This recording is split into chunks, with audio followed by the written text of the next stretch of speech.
Without further ado, we shall begin. And I'm going to model, we're going to start with traditional questions just because it's the most common, the most popular. You're going to come across traditional interviews more often than not. Show of hands, by the way.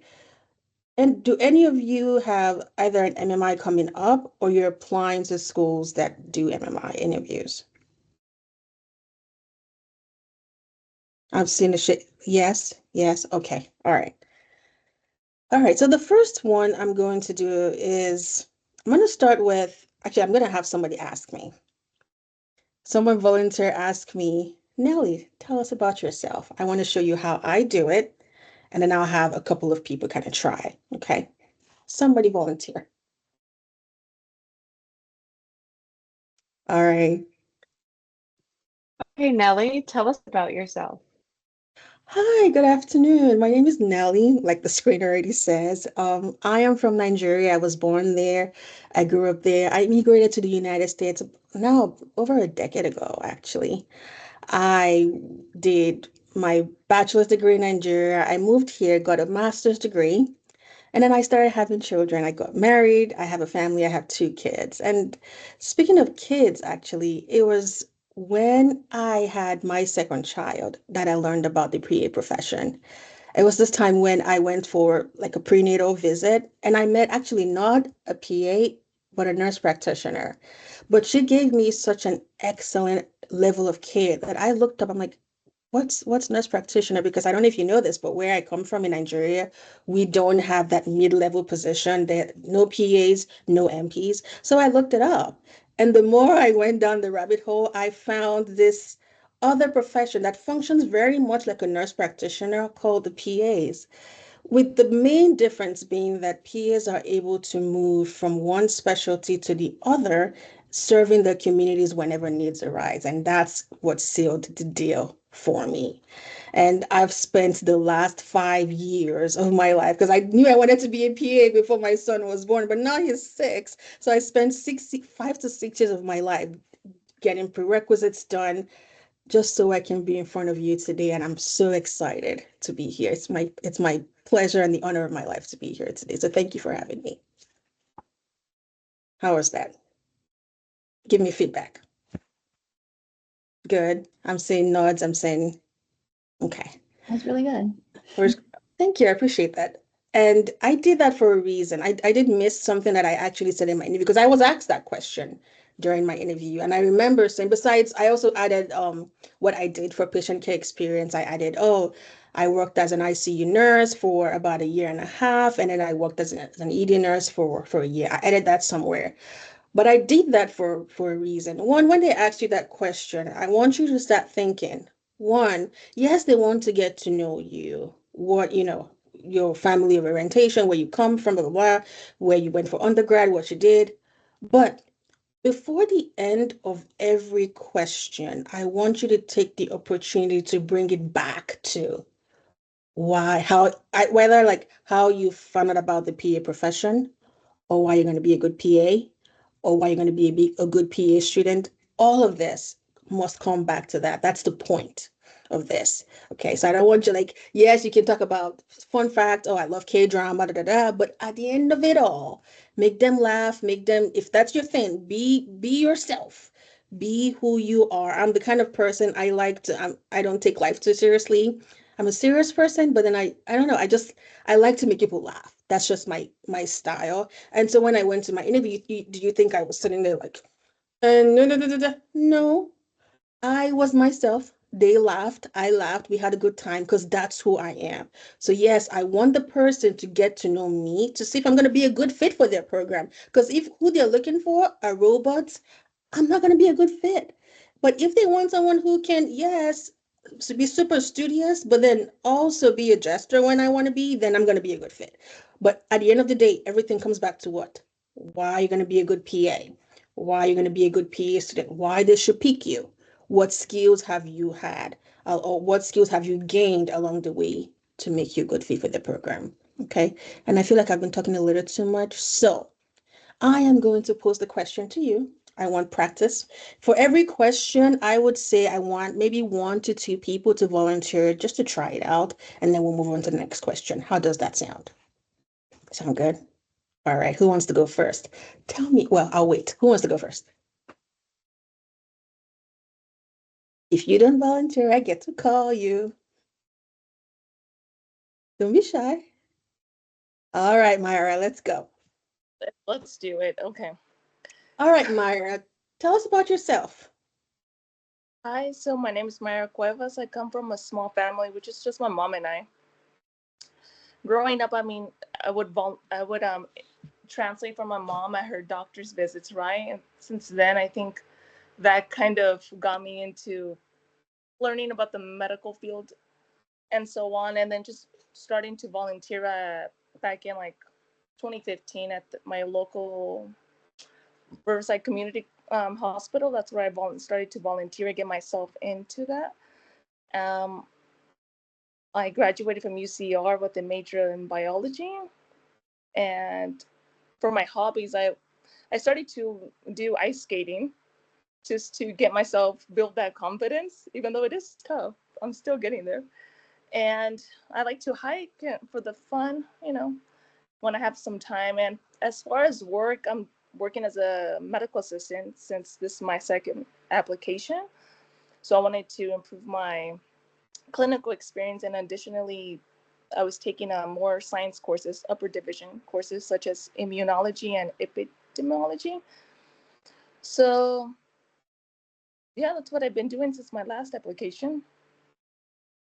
Thank Okay, you. very nice. You're welcome. Good job. Good job. Good job. Oh, I'll great. tell you what you, for every time you answer, if that's okay with you, because I'm guessing that's why you came, I'll give you feedback. I'll tell you what you did well, and I'll tell you what you can improve. Sound Yeah. good? Oh, yeah, of course. Awesome.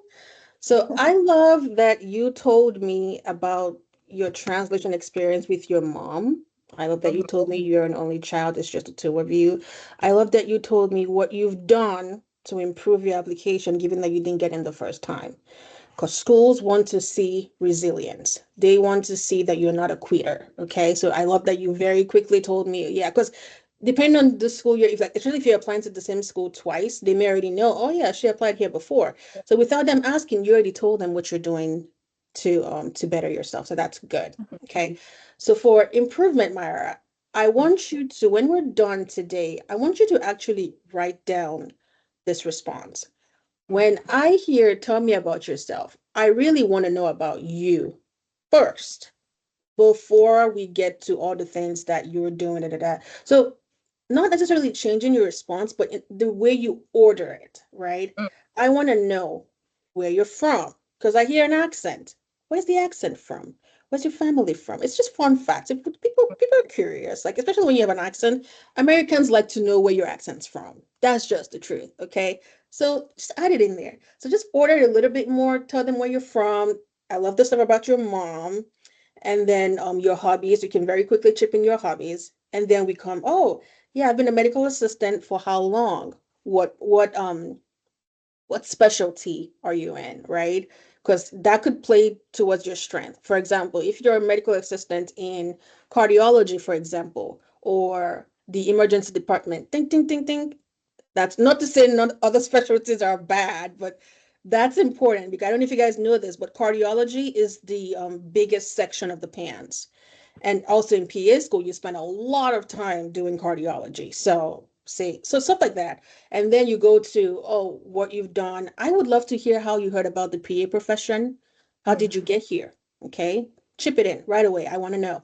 How did you learn about the profession? Maybe why, how it led you down? Because you have a story. Everyone does. I do, right? How did you get here to be in front of me today? So just go ahead and write it down. My name is Myra. This is where I'm from. These are my hobbies. This is how I found out about the PA profession. Here's what I've done for clinical experience. Sound Okay. good? Mhm. All right. Another volunteer? Let's go, Victoria. Hello, my name is Victoria. I was born and raised in San Juan, Puerto Rico. When I was around 11 years old, my grandmother got diagnosed with colon cancer. And so that was the first time that I kind of dipped my foot in the idea of healthcare and medicine was by helping my mom take care of her when she needed us the most. A couple years later after that, we moved to South Florida, to Coconut Creek. And to this day, it was the hardest move, the hardest change in my life that I've ever had to go through.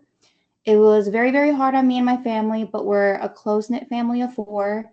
Me being the oldest child meant that a lot of the times I kind of almost had to take the lead, and I kind of had to learn from my little brother, from my mom, because she doesn't really know English.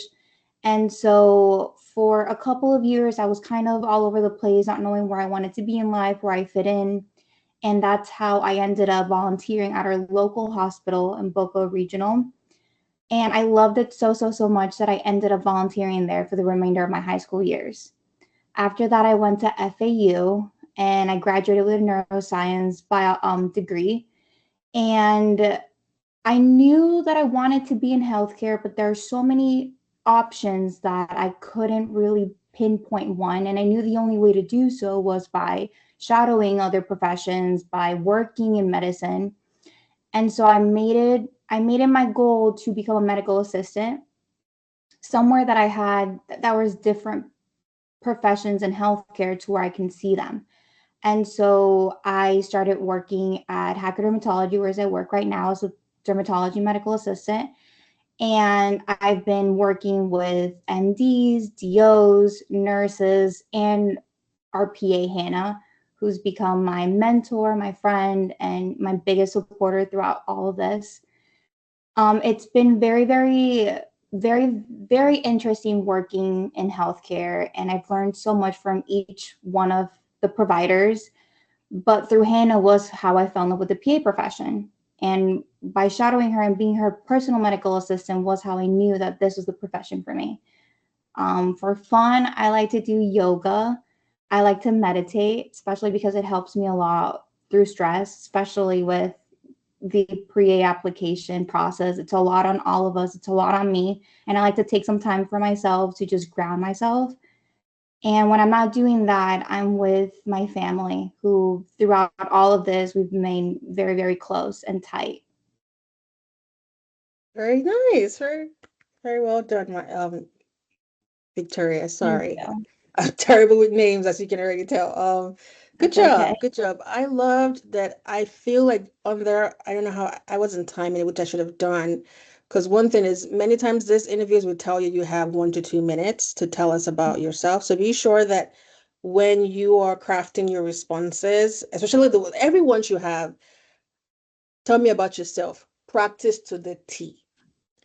Like, I'm not a big proponent of just memorizing answers. I think having a strategy is more efficient than just memorizing. But if there's one that you should memorize, actually two, maybe three. One is tell us about yourself. Almost everywhere you go, someone's going to ask you that. So you need to have that down to the T, have it memorized. If possible, bring it down to 1 to 2 minutes, like I talked about. And then the other one is, why do you want to be a PA? Yeah, have your answer. When we're going to practice that today, have that Mhm. ready to go, have that memorized. So you did a good job. I love that. I feel like I got to know you a little more. I got to know about you, your family, your close-knit, you're the first child, what you did for patient care. Very good. I feel like it was very thorough, very well done. One feedback that I would give is talking a little bit more about the PA profession. You told me, Anna, the PA is how you got to know about the PA profession and how you knew you wanted to do this. Mhm. Why? What did Anna do? Was she just so fabulous that you thought, oh, I want to be her when I grow up? Like, what about Anna? What about her role made you know what I'm saying? Just because you touched on it, you said you've worked with MDs, nurses, and you chose the PA profession. That's the perfect segue into why I decided this was for me. Don't waste the opportunity. Okay, you had a good opportunity there. Just go ahead and use it. Okay, sound good? Yes. Awesome. All right. Do I have anyone else that wants to practice the same question, or shall we move on to the next? Going once, going twice. All right, moving on. The very next one we're going to do is why PA? Like, you can be a doctor and earn 2 times the amount of money.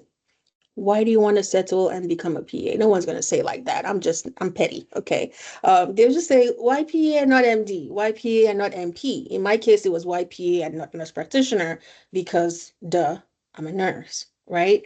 And so I want you to be ready for that question just because I feel like it's going to come up. Whether it's in the group setting or it's just you and admissions, it's going to come up. Okay. Do you guys want to hear my response, or have you already heard it on TikTok? And you're like, we've already heard it now. Like, let's just move on. Have you heard it? Have you heard my spiel on why I chose the PA route and not? If you've heard it, I'll just move on and just have somebody else talk. Who's heard my spiel before? No? No? Oh, so you guys don't watch my videos. Oh my God, I'm just kidding. I'm kidding. I'm kidding. It's all right. All right. So someone volunteer asked me, no, you IPA and not MP. Nellie, why did you choose to be a PA and not a nurse practitioner? Thank you. Oh, that's actually a really good question, especially given that the first time I ever heard about the advanced practice role, what we call the mid-level roles, it was through a nurse practitioner. And like I said before, she impressed me so much that I went searching what does it mean to be a nurse practitioner? But ultimately, I think what sealed the deal for me was the day I went. It was during my clinical rotations as a nursing student. I went to a pediatric ER and it was during COVID because I was the lucky one that went to nursing school during COVID. And I went there, it was pediatric ER, I was expecting to see a ton of people given that there was a pandemic going on. But to my surprise, it was a ghost town. And I was like, I remember asking a nurse, I said, where's everyone? Like, where are the patients? Where are the providers? Do you guys have mid-levels here? Because I wanted to talk to a mid-level just to kind of see where they were at. And she told me something that I never forgot. She said, well, unfortunately, our PAs and MPs got fired because parents started avoiding the pediatric ER like a plague. They didn't want their kids to get sick from coming to the ER, so they stopped coming. And if you don't have patients, then you don't need providers. And so the PAs and the MPs, most of them, and even attendants too, got fired. And then she said to me, but the unfortunate thing is the fact that our pediatric nurse practitioners are trained as pediatric nurse practitioners. But PAs, on the other hand, are generalists. They are trained in such a way that they can pretty much function in all aspects of medicine. And that stuck with me because I went home that day and I said to myself, today, the pandemic it's all the rave. It's what's big, it's what's hot right now, but it's not always going to be. I want to be in that position where, God forbid, the next big thing comes. I don't know what it's going to be, but the next big health challenge that faces us, I want to be in a position where I can function in any capacity and help my community get through that next big problem, that next big health pandemic that we're going to face, because it's not a matter of if, it's when.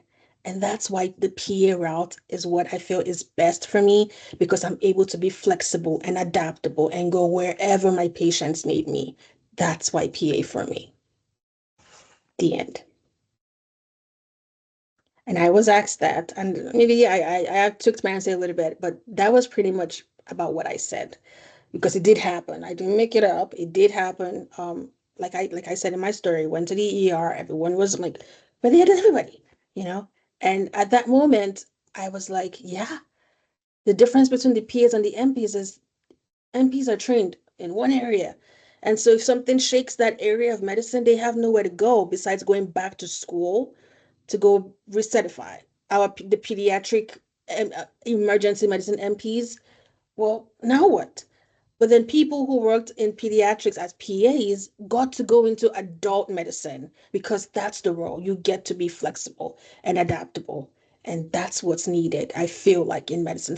Being a specialist is awesome. It's amazing to be an expert in an area. But then I feel like there's a place for PAs who are able to be, in a sense, chameleons of healthcare and go wherever it's needed. Okay. That was my why PA. Doesn't have to be yours, but I want you to have a strong reason that's true and it's moving. Do you know what I mean? All right. So two people who haven't spoken. Well, everyone's spoken at some point, but you get the point. I want two more volunteers to answer the question, why PA? All right, Lauren. Okay, I'll give this a shot. I feel like I haven't practiced this yet, but I'll give it a try. Okay, so when I first got introduced to the role of a PA was as a patient myself.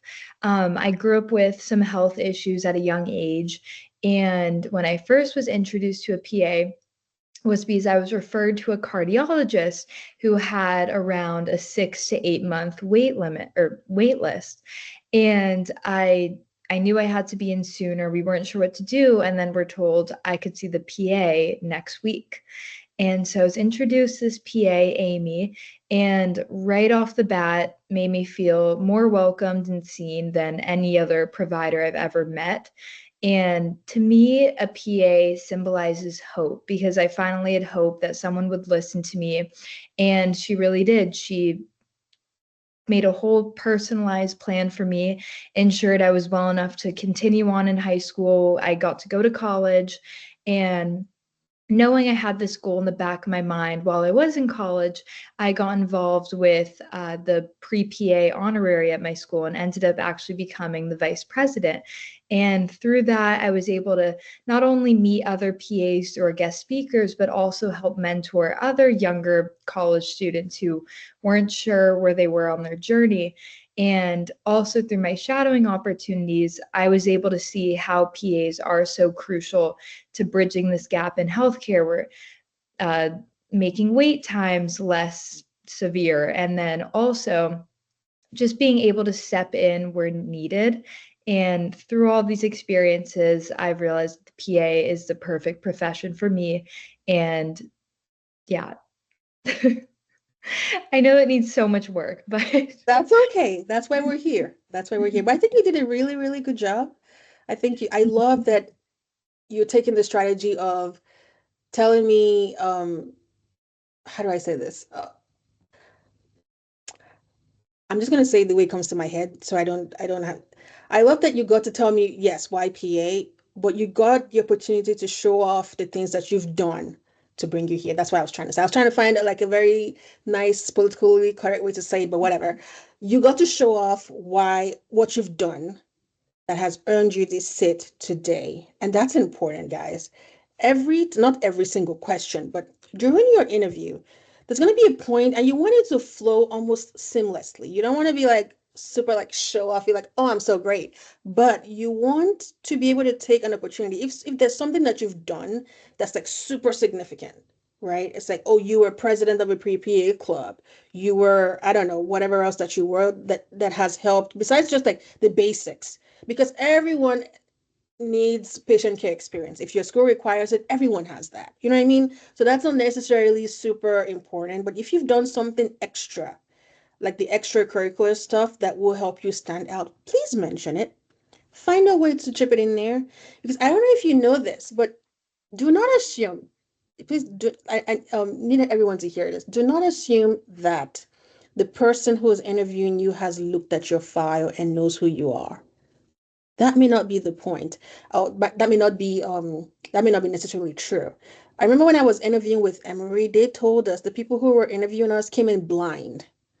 So how it happened, I don't know if you guys, well, if you were Emory, if Emory was your dream school like it was mine, I looked up, I had gone to open houses a lot, so I knew who Alan Platt is. He's the guy who does all the open houses, etc. So he reads Casper and picks people. I said, okay, I've looked at your application. I think you are good enough for an interview. And then he sends your name to the committee who's going to do the interview. But those people do not read your CASPA application. Do not. So do not assume that, oh, if they're interviewing me, they must have looked at my resume. They must have. No, not necessarily.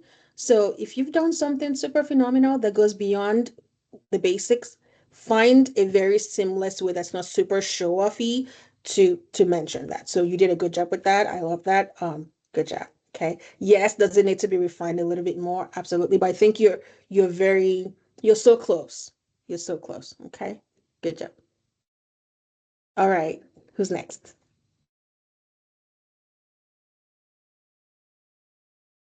Kristen, I see your mouth. Oh, Kristen, I see your mouth moving. Are you saying something? Because you're on mute. Me.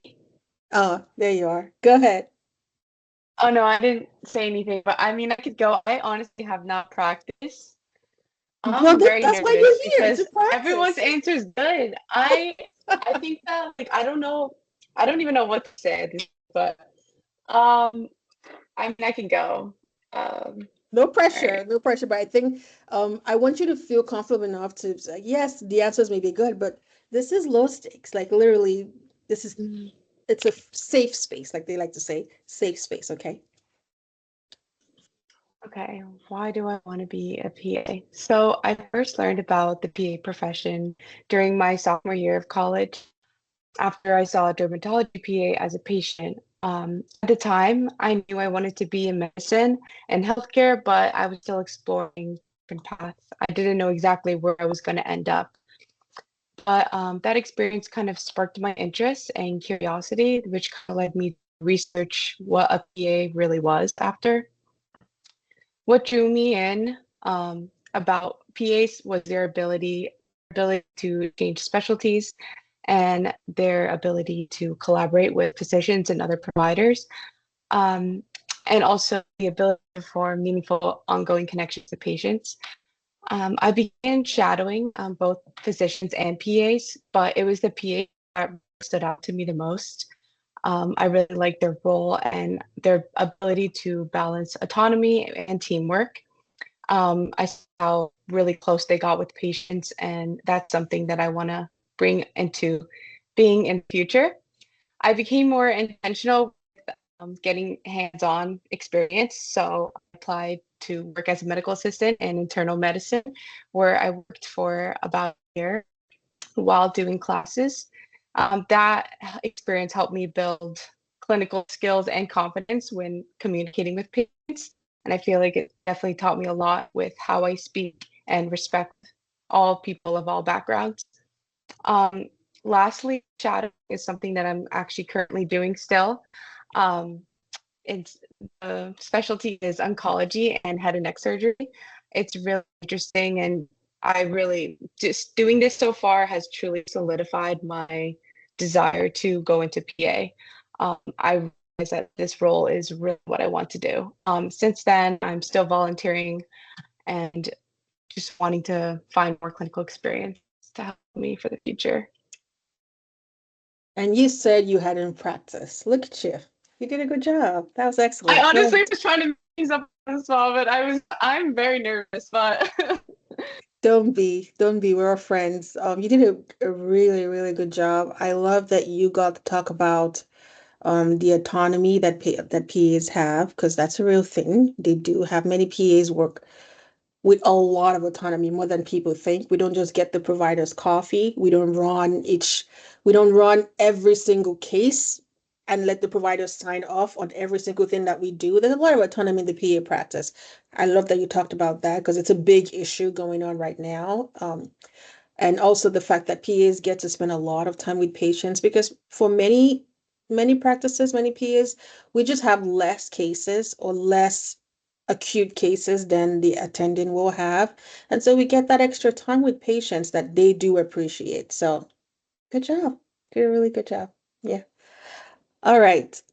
Next question. Unless somebody's like, I have to do this one. No. All right. So the next one I want to ask is, I had it pulled up. Where? Oh gosh, Nelly. So this is why I have my husband on standby, because let's see. It's here. It's here. Give me 1 second, guys. I had it ready. Yeah. Oh Lord. Anyway, I'll just wing it. I had this document of questions, and I'm like, now it's buried beneath all my rubble of interview questions, but it's okay. The question was along the lines, oh, there it is. Which one am I going to ask? Question number 5. I want to say which one, 5 or 6. All right, I'm gonna go with weakness, because I think people ask this more. So what is your biggest weakness? and how are you working on them? It's either going to people are going to ask you either your strengths or your weaknesses. It's usually one or the other. Because one, they want to know that you're very self-aware. I think that's the point of this question is one, is she self-aware? Does she know herself enough, right? And then two, what has she done? Are you just, well, I guess I'm screwed up and nothing I can do about it. Is that who you are? Or are you somebody who sees something wrong about yourself or sees something that's not super strong or healthy? And what are you doing to work on it? Okay. I feel like at this point, you guys already know how I answer questions. So I might skip this one and just let you guys answer. How does that sound? Yeah, good. All right. Now we're down to three people who haven't said anything so far. So Madeline, Jenny, and Karen. One person go first. I can go. I had a feeling I'd be called. Okay. So, one of my biggest weaknesses, I would say, is my anxiety. And I think it stems from a fear of, messing up and making mistakes. And working in medicine as a medical assistant for over 3 years in OBGYN, I know that mistakes are inevitable in medicine. And what I've learned from my mistakes is to learn from them, grow, and understand like why those mistakes were made and do the best I can to prevent those mistakes from happening. And I've learned to talk about my mistakes as well with coworkers and kind of teach them from what I've done and take more initiative about like um teaching other coworkers. And yeah, I feel like learning that mistakes are inevitable has taught me an invaluable lesson that I will carry on as a future PA and learn that I can grow from my mistakes. Very good. Well done. Well done.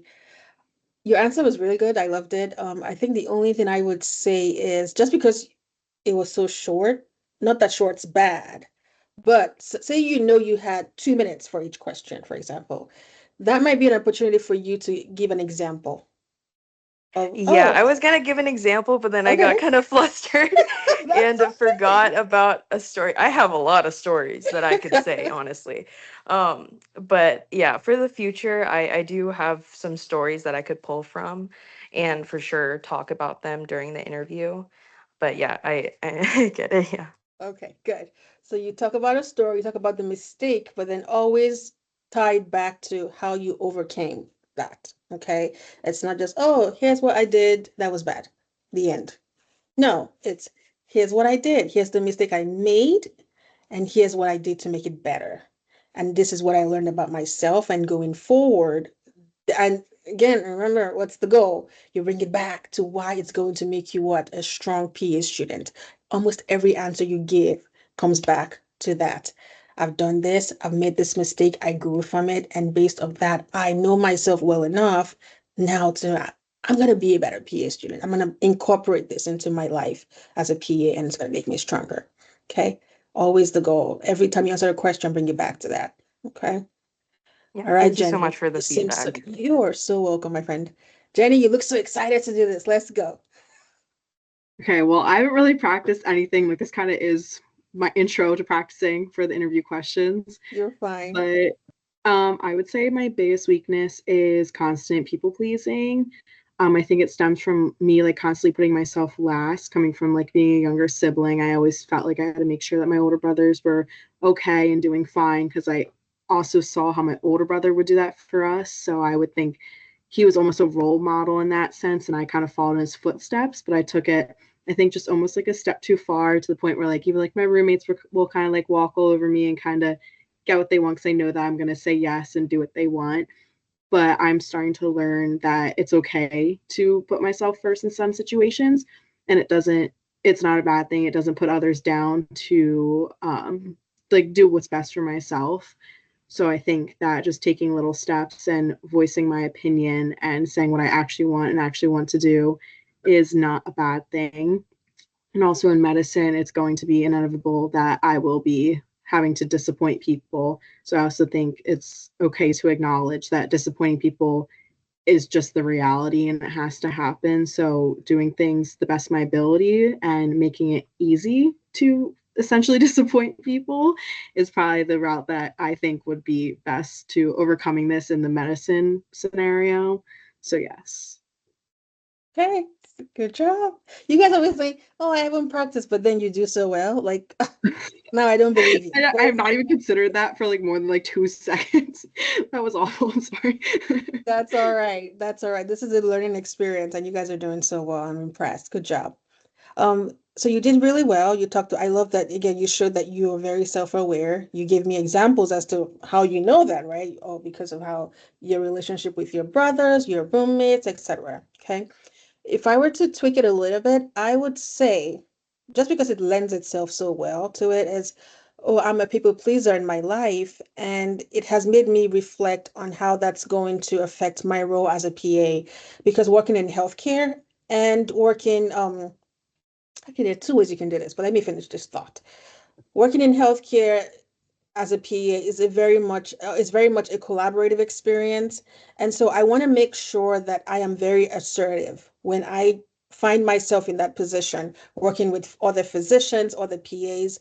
I don't want to, get to the point where I swing way left or way right, where I now work over people. But I want to be sure that I have my own voice, because I think that's important. As I get to the point where I'm advocating for my patients, I need to be assertive enough to advocate for my patients, stand my ground when I need to, but doing it in a way that's very even and balanced. And the same thing also as a PA, as a future PA student, there are gonna be times when I work with my colleagues, whether on like group projects and things like that.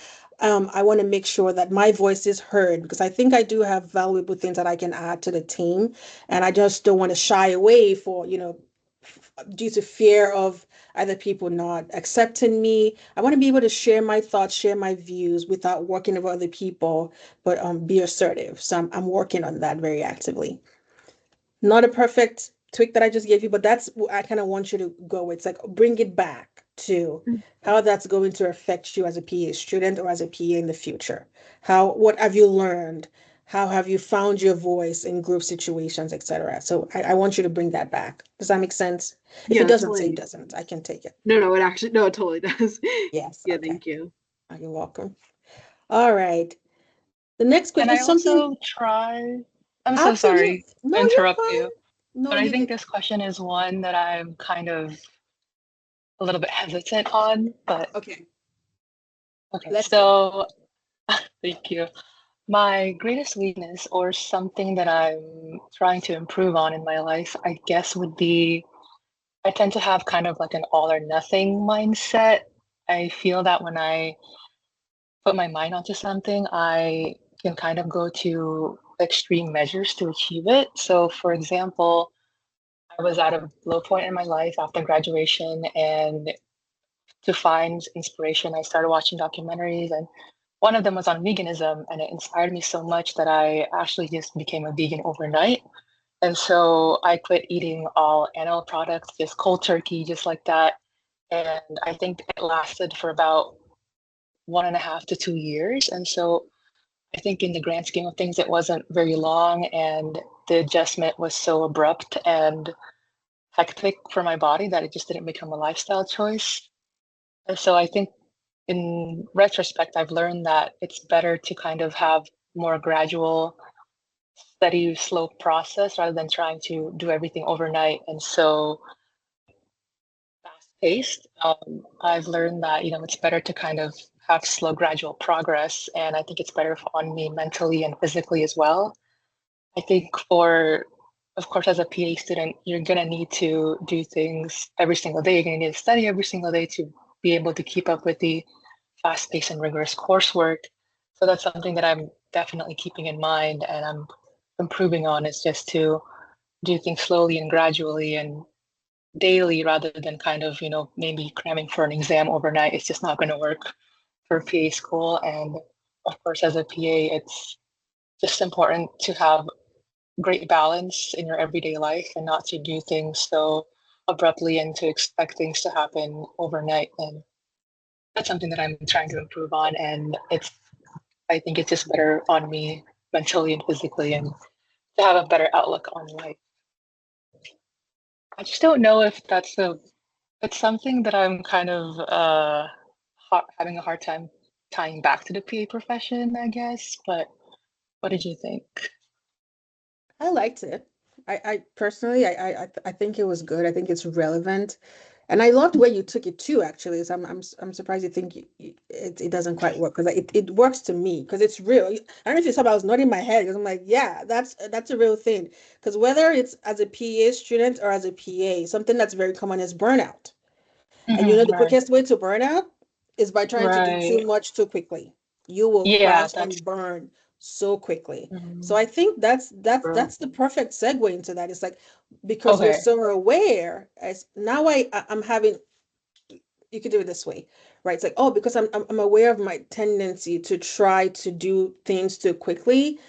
I am Yeah. trying to form habits now, study habits, studying things, taking it bit by bit. Because even though right now I know I'm not getting the amount of information that I would get as a PA student, but I'm trying to have those habits already in place so that when I Mhm, get to PA school, I have already like put certain things in place, their structures in place. I have my Quizlet going. I have, mhm. you get where I'm going with this? It's like, Yeah, I do. you've heard, well, because you haven't seen, but you've heard there's going to be a lot of information coming at you. Yes. I'm learning how to be an active learner. Uh-huh. Study, I'm building my resistance in studying X amount of hours per day because that's Mm, important. And this is no joke. Is if you're that person who leaves things to the last minute, you will crash and burn. PA school is literally, if you study a little bit at a time per day, you're going to be happier. You can do this mhm, that I'm doing right now. I have an exam. I have how many exams next to, yeah. But it's like I can do this because what? I spent hours studying last night and the night before that and the night before that. So mhm. that's the point. So I think you're there. I think it works really well, is that Okay. you're going to find ways to learn how to do things like consistency. There you go. That's the word I'm looking for. You're going to Right, do right. things consistently as against just trying to do it. Oh, let's do it. Let's get it done Yeah. in midnight. Does that make sense? Mhm. Yes, absolutely. Okay. Thank you so much. You're very welcome. You did good. You did good. Thank you. All right. Just because it's 4 o'clock and I want to be respectful of your time, do you guys want to move on to MMIs at this point? Yes, I see a nod. Yes, yes. Okay. So I'm going to very quickly give you my how do I say it? My 3-point strategy to answering MMI questions. Fun fact, I actually loved my MMI interview more than I loved my traditional one. Just my personal experience. Again, because you don't have to memorize the responses. You just have to have a strategy. Okay. And here's I will not gatekeep. Okay. This is how I do it. You asked me a question about, let me remember one that I did for your friend called you over the phone to ask you for a prescription for pain medication. What do you do? This, I think something like that was what I was asked. Well, one of the questions I was asked during my interview. And I actually have a video on it. If you guys actually support me and watch my videos, I'm just kidding. But I have a video where I respond to that. It's my 3-step strategy. So the first thing you do is to assess the situation. Why is this patient or friend in pain? What happened? How did they get here? Have they seen another provider? Am I the first person they're talking to about this, etc.? Okay, so you want to assess, and then you want to figure out what resources can I give you to help you feel better. Because what you never want to do is say, oh, hell no. My friend called me to ask me for medication. That's not who I am. I'm a Christian. No, you want to find out what's happening. Oh, have you spoken to a provider about this? Did you have a prescription? How long did it last? Did it help? And then you want to say, well, because of, for legal reasons and just because of the nature of our relationship, I cannot give you a prescription personally. However, I can provide you with resources to talk to my colleague, and you go from there. So that's my 3-step way. One, you assess the situation. Two, you make it very clear that you're not going to cross this boundary, whether it be a legal boundary or a personal boundary. But then you never leave them hanging. You never leave a patient in the mud. You give them resources to fulfill whatever need that they have. Does that make sense? Do you need me to act one out, or does it make sense enough to where you're ready to try? Can you You act one guys, now? can I act one out? Okay. Um, let's see. Bring up my. Let me try to find my way again. Oh my gosh, I need to do better with tech to make my husband proud. Let's see. Not this one. There I you have a go. question. Go for it. In regards to that scenario, is that the one that you're going to act out, or would it be another question? Do you want me to act that same one out, or do you want me to do another question? No, I just didn't want to ask my question if you were gonna do that one, but you don't have to. My question is just that when you put that scenario, my first reaction would be to treat my friend like I would a patient, regardless Mhm. of our relationship. So I don't know if that would have been a good enough answer in the sense of, regardless of the fact that that's my friend or not, my suggestion would be to do patient intake, just ask them their history, kind of like what you said, see if they've spoken to provider. But more than anything, I wouldn't automatically assume that they're just asking me for medication just because they want something like to Mhm. use recreationally or anything. The way that I would see it would be, okay, my friend trusts me, so they want to see me almost as their provider. So I would just treat them like a patient. Okay, Would that's not. that be good? I see what you're going at, but that's where the assessment part comes in, right? Because your Okay. friend is texting you. I don't know if you heard me say you get a text from your friend saying, well, you shouldn't be getting a text for your friend about prescription medication. They should be making an appointment with you as a provider. Those are two separate things. If your friend comes to you as you're my friend, but you're my patient, that's a different thing.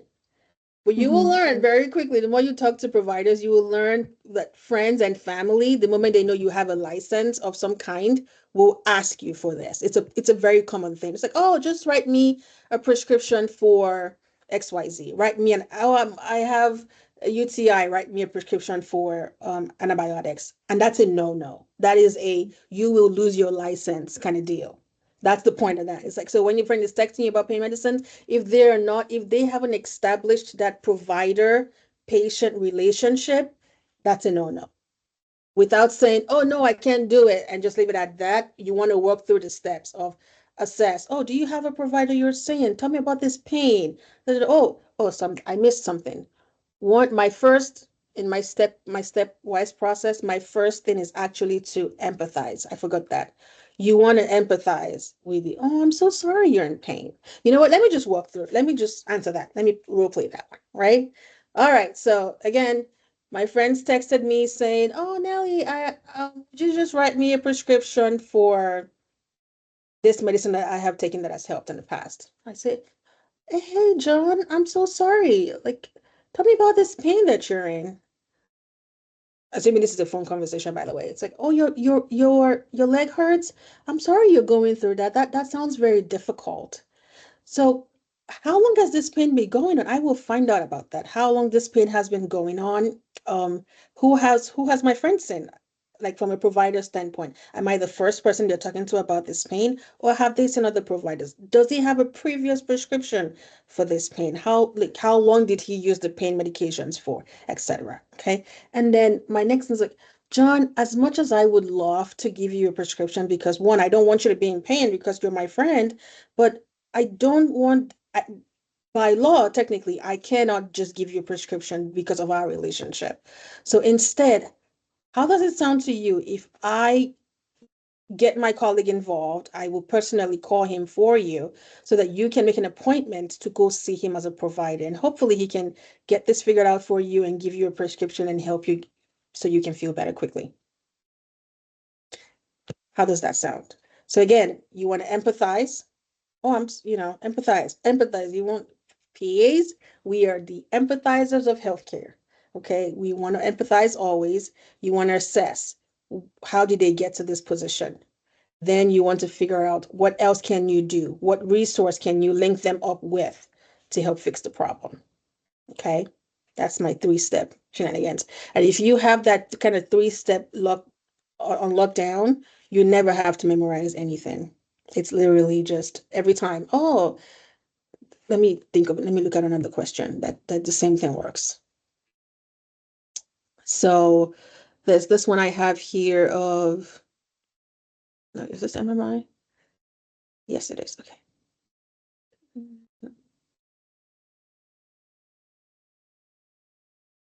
Sorry, guys. I'm trying to look for a really good one that works really well. All right, let's say this one. A patient makes an inappropriate comment towards you. How do you respond? Same thing. First of all, I will try to find out, because many times in healthcare, when patients act out or say inappropriate things, it's less about me and more about something that they're going through that I do not understand. So I would like to talk to the patient to find out, what are they uncomfortable? Are they in pain? What's happening, so that we can address that? Because many times I've learned as a healthcare professional never to take things personal. So let's talk to the patient. That's my first step. Talk to the patient, find out why they're acting this way, and see what I can do to make them feel better. But then at the same time, even though I'm doing all that, I want to make it very clear to patients that it's not okay to talk to provider, whether that be me or my colleagues. It's never okay to talk to us in a disrespectful tone. But then again, always making sure that I am not just, in a sense, standing up for myself. As important as that is, I want to be sure that I still leave an opportunity for my patients to be vulnerable with me, so that I can help them feel better. And hopefully that fixes whatever was making them so uncomfortable that they thought it would be okay to make that remark. Does that make sense? Yes? No, you hate it? No? Okay. All right. So I'm going to do Russian roulette at this point. I'm going to just ask a question. Well, actually, no. I'll do the way I rehearse with my husband. Pick a number, and then I'll find the question and ask you that question. Who wants to go?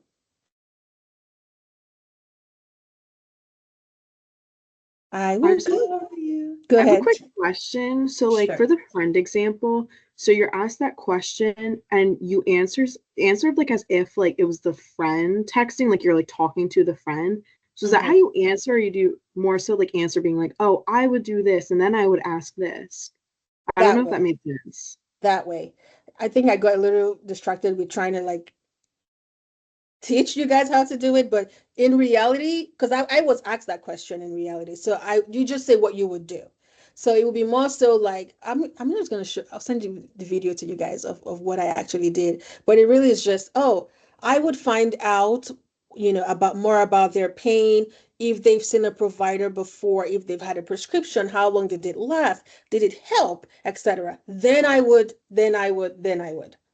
Make Okay, yeah, sense? that totally makes sense. Yeah. Okay, good. Yeah, I was like, how are they gonna get confused? I did think about it as I was talking, I'm like, oh, I think I'm gonna confuse them, but you're not gonna do it. You can. There are times when like you can do it as a role play where it's like, but it makes things really complicated. In reality, because of time, you want to just say what you would do.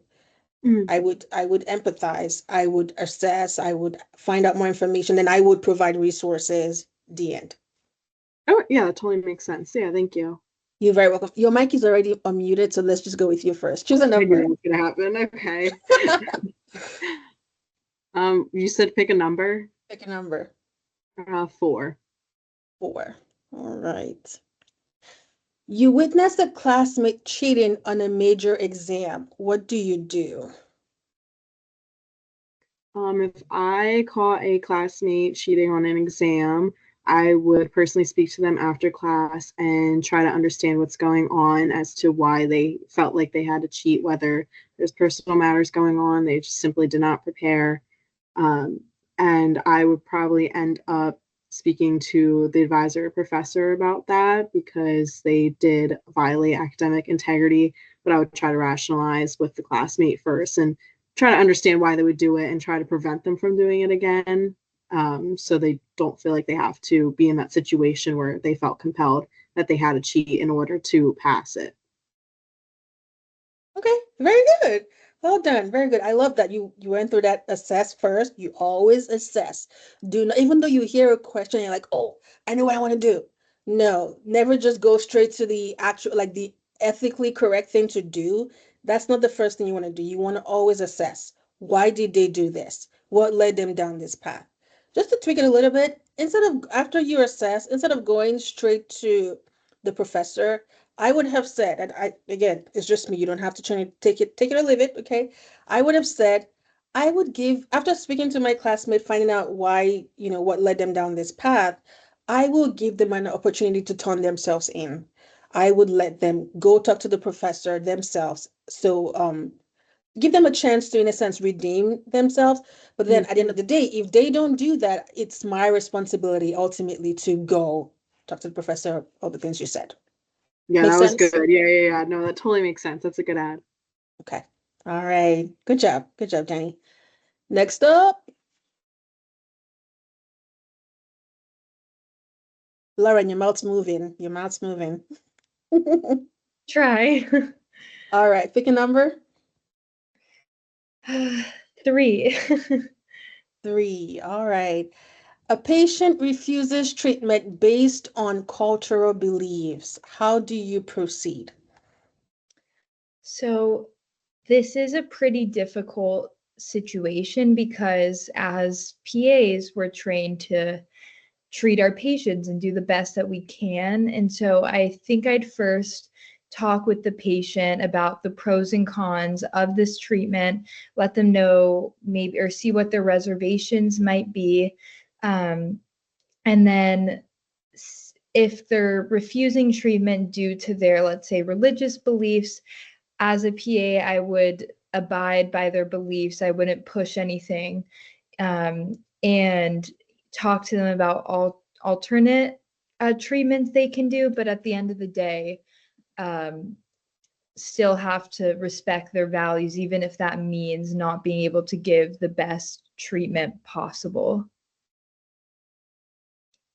Very good.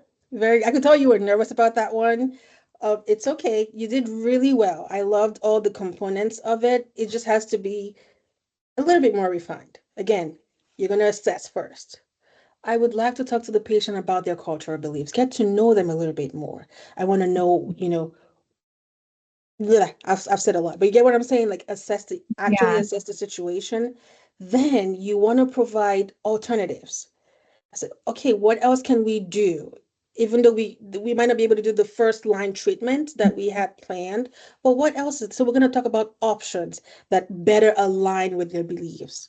But then, like you said, ultimately it's up to the patient because these patients are going to have to live with themselves afterwards. I want to make sure that we're doing things that the patients only if the patient is comfortable with it. But again, we always want to prioritize the patient's well-being, but again, remembering that patients are our partners in healthcare. I'm not there to just tell them what to do, but just kind of guide them in making the best decisions that they can make. But you did a good job. Thank you. I know I feel like I don't know what it is. I get lost like when I'm talking. I like feel like I forget what I'm even saying. And then I'm like, I don't know. I feel like when I heard that example, I think of the one where they asked, oh, a patient needs a blood transfusion, but can't do Mhm. his witness. And I was thinking about that, but then I got kind of like jumbled. That's okay. Again, the more you practice it in that three-step method of I will Yeah. assess, I will give alternatives, I will empathize, I will assess, I will if you Mhm. do it like that over and over again, you're like, okay, Okay. I'm not lost, even though I'm like, you know what I'm saying? It becomes muscle memory in a sense. Yeah. I think I just need Okay. more practice. Practice, practice, practice, baby. All right, Karen, it's your turn. I'll pick number 7. I was like, don't say 5. I'm just kidding. Oh She's the God. one that said 4, then 3, and I thought you would say That's 5. All right, let's do 7. You're asked to perform a medical procedure you aren't trained for. What do you do? So you're thinking like you're a student PA or PA student. a complex situation. Mhm. I would want to know what the procedure would be, but maybe as a student PA or you're shadowing or it's in your clinical rotations, it's not really within my scope of practice. So I would politely decline and say, that's not within my scope of practice. I don't want to be held. I don't want to be held accountable for anything that happens, and maybe even bring legal troubles to the facility or to the clinic or to the hospital. And I would direct them to a provider that is able to do those procedures. Of course, I would want to learn about the procedure and how to perform it in the future if I would be able to, but I would decline and apologize, saying that I'm not eligible to do that procedure, to perform that procedure, and direct them to somebody who would be able to. That's a tough question. I don't think I've ever It really is. thought about that. That's okay. That's why we're here. It is a tough Thank question, but it's a real question because it you. happens. You're going to be a PA Yeah. student and they're going to say, oh, just go do this, but you're not trained, right? So you did a good job. I love that you took the components that I've talked about, just kind of refine it a little bit because one, you repeated your thought process twice, okay? And I Yeah. want you to get from beginning to end, full stop, the end. We don't want to ramble, okay? So but you have the components are there. They're literally right there. We're just gonna say, all right, we're gonna go from here to there. So let me give you an example, right? So you said the right thing of, oh, I'm going to find out what the procedure they're asking me to do is. But then because I know, haven't heard about the procedure or haven't realized what they're asking me to do, I'm going to have to respectfully decline because I am not trained. I haven't been trained yet.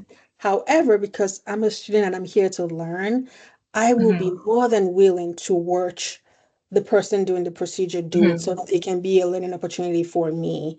Because ultimately, it's not because I don't want to do it, but it's because of patient safety. That's the biggest Right. thing. I want to do right by my patients every time. And so I'm not going to put myself in a situation where I could possibly do a patient harm because that's not why I signed up for this. I came here to do no harm. And that's what I want to do. Okay. I don't want you to so much bring in there was something you said. I'm trying to think. Like Uh, legal issues or right. something. Like, oh, I don't want to be held responsible Uh-huh. because ultimately I want you to it almost sounds like, oh, I'm not so confident. It sounds a bit too bashful, okay? So I don't want you to bring in the legal is fine. Legal is fine. It's just how you said it. So I don't want to be held responsible. No, you do want to be Yeah. responsible in a sense. So it's more so about, Uh-huh. man, I don't want to do this because there's a chance that I will put a patient in harm's way, Right. and that's not why I'm here. I signed up to be a PA and be a PA so I could help people feel better, and doing this will go against that. Does that make sense? Yeah, Because that makes sense. ultimately, why, right? It's for patient safety, blah, blah, blah. Okay. Sound good? Thank you. Yeah. You're welcome, Okay. friend. All right, who's next?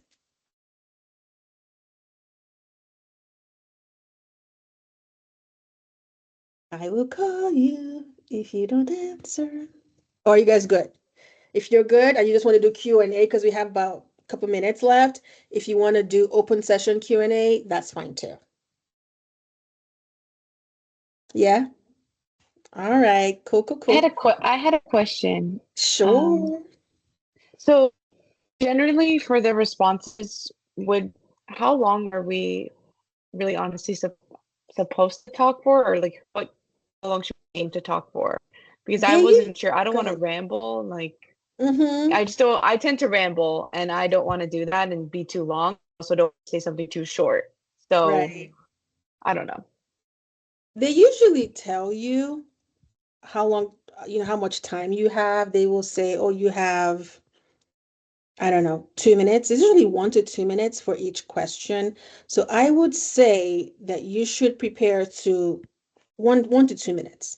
I think it's a good place to be. You don't want to be too like, oh, they barely got to hear anything from you at all because you spoke for 30 seconds, the end. A robust answer usually takes about at least a minute for a really robust answer. So I would say practice 1 minute, 2 minutes max. Past 2 minutes, you're rambling. cut it short at that point. Okay, 1 to 2 minutes. Every answer, 1 to 2 minutes. Sound good? All right, let's just do general Q&A. Do you guys have any questions for me that I can help you? I'm trying to find my PowerPoint. Gosh, I got totally lost in this thing. Can you How guys still do- see my screen? Or did I stop sharing it 1,000 years ago? You No, can I see, can I see just it. cannot find my own screen. Goodness gracious, Nelly. Go ahead, I'm listening. So how do MMIs work in like, is it gonna be like a group of us, like a bunch of interviewees, and then like one like head person like listening to us, or is it like one-on-one? Like what's the group setting like for them? So, oh, there it is. Sorry. I finally found my screen. I had to have my husband help me out my life. No worries. All right. So MMI interviews can be both ways. Mine for Emory, which was the one MMI interview I had, so you went in a room, well, virtual room, and you had just one person there with you. And then you had, I think it was like 10 minutes in a room or whatever, and it was you and them. But I've heard it other ways too, where it could be MMI in a group setting, or it can be MMI you and like 3 faculty people. So either way, I've seen it done in a myriad of ways, pretty much. So again, it doesn't matter. It's you. You're the star of the show. You're the one that matters. If you practice your spiel over and over again, the 3-step process to it, it doesn't matter if there are 30 people there or even if it's a group setting, usually they do a good job of keeping track of who said something. And so they'll call on you, like, oh, it's your turn, Myra. It's your turn, this person. And then you know what I mean? So even if it's group, either way, you will get your turn where it's like, it is your time to speak. What shall you say? Does that make Okay. sense? Yeah, that makes sense. Thank you. Okay. You're welcome. All right. Any other questions? I wanted to ask. Oh, sorry. Sorry. I just wanted to ask if you're gonna have another like interview session like this again, because I thank you again for your help. I think it's helped so much, but I just wanted to see if you're hosting another one, I am hosting if another you have one for time. $50,000. I'm kidding. I'm kidding. I'm hosting another one next week, actually. Next week. Okay, Yes. You can sign up with the thank same you. link. Just choose a different date. Use the same link I sent to you for this one. Choose a Mhm. different date. It's next Okay, week. awesome. Thank you so much. You're welcome. Who else has a question? I was just gonna ask one more time for the friend one that you were talking about. Is it unethical for you to be the provider for that friend? Because I noticed that you said or you suggested to the friend that you would talk to your colleague about being the one to treat the friend. So would it be unethical for me to be the provider? Would it be better for my colleague to be the provider for that friend? Generally, they prefer for you to not be your friend's provider. Generally. Okay. But if the person has established a provider-patient relationship, aka they have signed up on my chart or whatever, like they've done an intake to where, oh, I choose you as my provider, then that's a different thing. Now they're your patient. But Okay. just text, people will literally just text you like on the side to say, well, because you can technically, when you have a DEA license, you can write a prescription whether or not the person's your patient. You can do that, but it's unethical. You're not supposed to. So people Yeah. text you knowing that you have a license to just, oh, can you just call in this prescription for me? No, you cannot. Got Without it. saying don't say but you get the point. Right. So Mm-hmm. yeah. All right. Anybody else? Go ahead with your question, my friend. I was on mute. That's Okay. oh yeah. So I had a question. This one program, their interviews, if they don't like a program doesn't tell you the style of the interview. Like I don't know if it's MMI, I don't know like if it's just traditional. I read on on the PA forum website that some people said it was traditional, but it's like a couple hours long. So I'm confused how like the background of that is. I don't know if you guys know anything or like if it's saying it's 8 to 1 or something like that. So like, what's going on in that time? That's a very long time. So I'm like, what? I don't know. This is like I my have first one like time like that. experience. I just I don't know. have one like that, but they put a timeline for it. So they would Oh, So one of them said the interview, whatever, you confirm, and then afterwards they sent me an email, and they were like, from this time to this out to this time they're doing a presentation on the program. From this time to this time they're doing a tour of campus, and then from this time to this time we're gonna do interviews, and then from this time we're gonna do essays, which is another question that I had. I'm not sure what the essays would consist of. But that's one of them that they would do. That's one of them. They gave me the whole timeline because it was basically a whole day. okay. Right. It's okay, first of all, to send a message to the school asking, I'm trying to make sure I'm well prepared for this interview. Is this going to be traditional MMI? Ask them. It's not a mystery. Like, go ahead and ask them. If you cannot find the information online, it's not on their website, because usually schools will say on their website what their styles look like. They will tell you. But if it's not there, email them, call them, and ask. Speaking of the essay, that's a thing. Emory had one where during the interview, they literally said, okay, time for an essay. Pull up your Word, and this is the question, this is the prompt, right. That's a real thing, life and direct. I know it was super nerve-wracking because, yeah, but that happens. They usually have, is yours, is it live? Is it in person? Mine is, yeah. Yours is in person, Victoria. How about you, Christina? Is it in person? That one that I said that was like 5 hours or whatever.